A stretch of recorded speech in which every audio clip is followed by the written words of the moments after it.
Okay folks, a few weeks before filming this review, I was flipping through HP's website, looking for something to cover, and I found it. This machine right here, $1,299 US at its current asking price.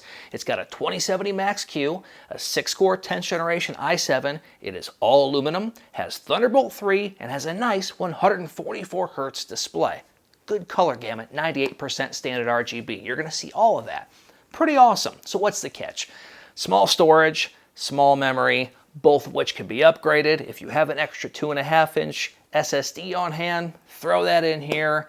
Memory, might want to upgrade as 8 GB. It's a little small, but nonetheless, you get a nice starter package for $12.99 with a lot of features that would normally be found on laptops costing $300 more and beyond. So this is the review of this machine as it is, and let's proceed. This HP Omen 15 weighs in at 5.4 pounds. It has an aluminum lid, deck, and bottom. It's hefty and sturdy while surprisingly thin at 0.79 inches. Inside is the 10th generation 6-core i7, the 10750H. It is locked out of undervolting. There's also an RTX 2070 Max-Q. This model is equipped with 8 GB in dual-channel memory speeds at 2933 MHz. There's a single M.2 drive. Inside it is a 256 GB NVMe. The 2.5-inch drive bay is open and ready for your storage upgrades. The network interface card uses the latest AX201 Wi-Fi 6. The 70 watt-hour battery is good for 3 hours, give or take an hour depending on use case. This is because there is no NVIDIA Optimus switchable graphics on this Omen. Now this is ideal for gaming, as this eliminates the bottleneck associated with Optimus since the display is now directly connected to the GPU. It also allows the user to enjoy fast sync to get a tear-free gaming experience when the frame rate is above the panel's refresh rate, all enabled within the NVIDIA control panel. And this will also allow the user to record to desktop with Shadow Play. The list goes on at this point. The display is a Full HD IPS type at 144 Hz. Post-color calibration came in at 98% standard RGB, brightness at 328 nits. The part number for the display is AU082ED. I bring this up because this display is notorious for backlight bleed, which I have shown on other laptops featuring this panel. Fortunately, the quality seems to be under control on this Omen, as you can see here. The webcam and microphone are located in their proper location. Have a look and listen. Alright, so that 720p webcam and microphone located at the top of the bezel, right where we like it. We are not plugged into the power supply unit, so this is what this will look like on battery. Lighting conditions vary as I walk throughout my house, and the keyboard sounds like this.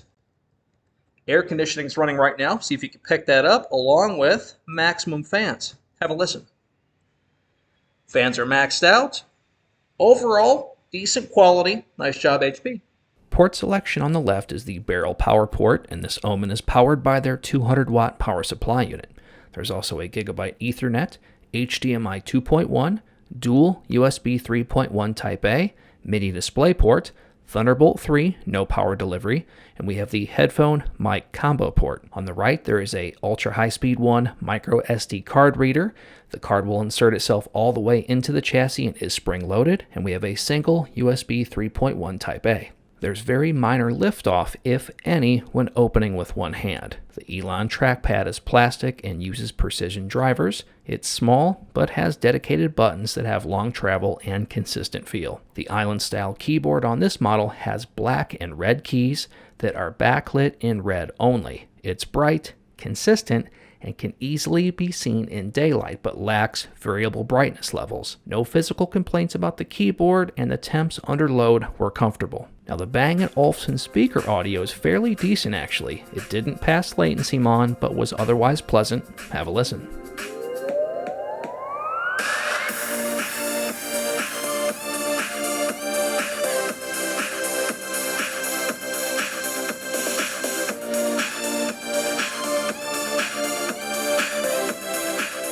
Gaming. There's 3 performance profiles. Comfort wasn't necessary to use as the default profile was great for everyday use on power or on battery, providing excellent idle acoustics.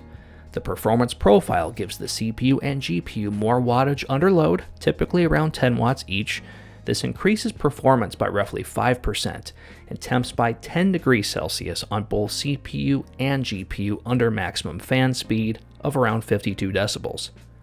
For the sake of showing worst case thermal scenario, everything else shown is run in the performance profile. If you want or need that extra performance, it's there for you. Otherwise, enjoy the improved thermals with minimal sacrifice. Benchmarks.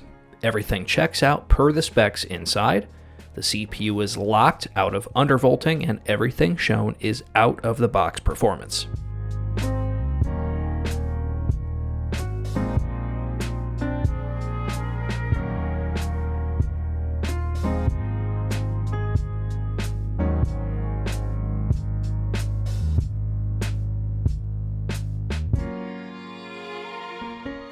So what do you think about this? $12.99 has a lot of nice features to start with. You definitely have to add storage to this. The memory, maybe you can get by on, maybe you can't. If you have some on hand, spectacular.